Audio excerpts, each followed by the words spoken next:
Tamil Nadu 24 news செய்திகள் வாசிப்பது கீதா. வீட்டுமனை பட்டா கேட்டு பேரணியாக வந்து பொன்னேரி கோட்டாட்சியர் அலுவலகத்தை முற்றுகையிட்டு போராட்டத்தில் ஈடுபட்ட கிராம மக்கள்.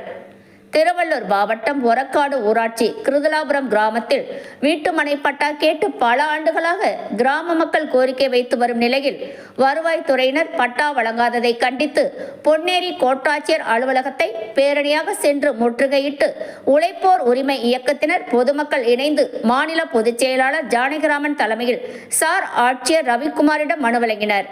45 குடும்பங்களை சேர்ந்த 150க்கு மேற்பட்டோருக்கு அரசு வீட்டுமனை பட்டா வழங்கிட சார் ஆட்சியர் கிராம மக்களிடம் அடுத்த கட்டமாக சமரச பேச்சுவார்த்தை மூலம் நடவடிக்கைகளை மேற்கொள்வதாக உறுதியளித்ததை தொடர்ந்து அவர்கள் போராட்டத்தை கைவிட்டு கலைந்து சென்றனர்.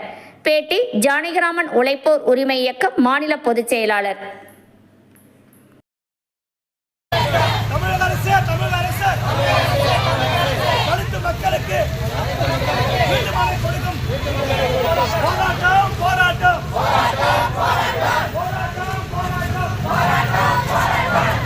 பொன்னேரி வட்டம் சோழவரம் ஒன்றியம் ஒரக்காடு ஊராட்சிக்கு உட்பட்ட கிருதலாபுரம் கிராமத்தில் சர்வே எண் 94/3/7 வந்து 23 ஏக்கர் 80 சென்ட் நிலம்.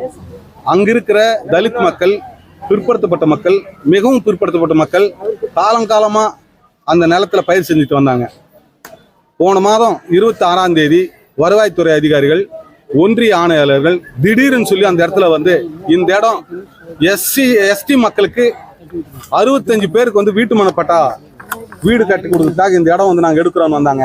மக்கள் எதிர்ப்பு தெரிவிச்சதுனால, ஏன்னா நாங்கள் காலங்காலமாக இங்கே பயிர் செஞ்சுட்டு வர்றோம், ஒன்றும் எங்களுக்கு இந்த இடத்த பட்டா போட்டு கொடுக்கல, இருக்கிறதுக்கு வீட்டு மனையிலேருந்து தலைமுறை நாங்கள் வாழ்கிறோம், எங்களுக்கு வீட்டுமனை பட்டா வேணும்னு சொல்லி அந்த ஜனங்க கேட்டதுக்கு பிறகு அதிகாரிகள் அப்படியெல்லாம் வந்து நீங்கள் பண்ண முடியாது, அரசாங்க இடத்த நாங்கள் எடுப்போம்னு சொல்லி அவங்கள கைது செய்து காரனோட பஜாரில் ஒரு தனியார் திருமண மண்டபத்தில் வச்சு மாலை விடிச்சிருக்காங்க. இன்னைக்கு நாங்கள் தமிழக அரசு அறிவிச்சிருக்கிற இலவச வீட்டுமனை பட்டா, நிலமற்ற வீடு இல்லாதவங்களுக்கு இலவச வீட்டுமனை பட்டா கொடுக்கணும்னு கலைஞர் வந்து நம்மளுடைய ஸ்டாலின் முதல்வர் சொல்லியிருக்காரு. அந்த கோரிக்கையை நாங்கள் அனுபவத்தில் இருந்த காலங்காலமாக பயிர் செஞ்சுட்டு இருந்த இடத்த மற்ற பகுதியில் இருக்கவங்களுக்கு கொடுக்கும்போது இந்த பகுதியிலே வசிக்கிற எங்களுக்கு ஏன் கொடுக்கக்கூடாது அப்படின்னு சொல்லி நாங்கள் கோரிக்கை மனு இன்னைக்கு வந்து ஆர்ப்பாட்டத்தின் மூலமாக எனது தலைமையில் இங்கே சார் ஆட்சியர் முன்னாடி கோரிக்கை மனு கொடுக்க வந்திருக்கோம். இங்கே 151 மனுக்கள் வந்து இப்போ மனுக்களாக வந்து இங்கே கொடுத்துருக்கோம். சார் ஆட்சியர் பேச்சுவார்த்தைக்கு கூப்பிட்டாரு. அவர் என்ன சொன்னாருன்னா, நீங்கள் போராட்டம் நடத்துறதுக்கு முன்னாடியே என்னோட பேசியிருக்கலாமே, நீங்கள் தான் எனக்கு நல்லா தெரியுமே, ஏன் இந்த மாதிரி பண்ணீங்கன்ற செய்தியும் சொன்னார். நான் சொன்னோம், ஏற்கனவே வட்டாட்சியர்கிட்ட எங்கள் மக்கள் முறையிட்டாங்க, மனு கொடுத்துருக்காங்க, அவர் வந்து ஒன்றும் செவி சாய்க்கிற மாதிரி இல்லை, அதனால தான் நாங்கள் போராட வேண்டியது ஆயிடுச்சு அப்படின்னு நாங்கள் சொன்னோம்.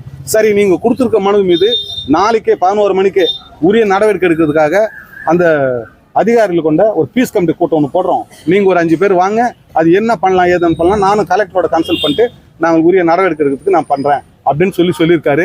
அவர் சொன்னது நான் அடிப்படையில் எங்களுக்கும் ஒரு நம்பிக்கை இருக்குது. ஆனால் நாங்கள் ஒன்றும் கேட்கல, அரசாங்கம் அறிவிச்சிருக்கிற நாங்கள் அனுபவத்தில் இருந்த தரிசு நிலத்தில் எங்களுக்கு குடிமனை பட்டா கேட்குறோம். எனவே அந்த நடவடிக்கை எடுப்பாங்கன்னு நினைக்கிறோம். ஒரு வேலை எடுக்கும் பட்சத்தில் எங்களுக்கு வேற வழியே இல்லை, அந்த இடத்துல எங்கள் மக்களை போய் இடத்த மடக்கி வீடு கட்டிக்க வேண்டியது தவிர வேற வழி இல்லை. அது ஒரு சட்டம் ஒழுங்கு பிரச்சனைக்கு வந்தால் அது நாங்கள் காரணம் இல்லை என்பதை இந்த நேரத்தில் நான் வந்து பதிவு செய்கிறேன். சார் ஆட்சியருடைய அணுகுமுறை, அவருடைய வாக்குறுதியை நாங்கள் நம்புகிறோம், செய்வாருன்னு எண்ணிக்கையில் நாங்கள் இந்த போராட்டத்தை இதோட முடிச்சுக்கிறோம், கலைஞ்சு போகிறோம்.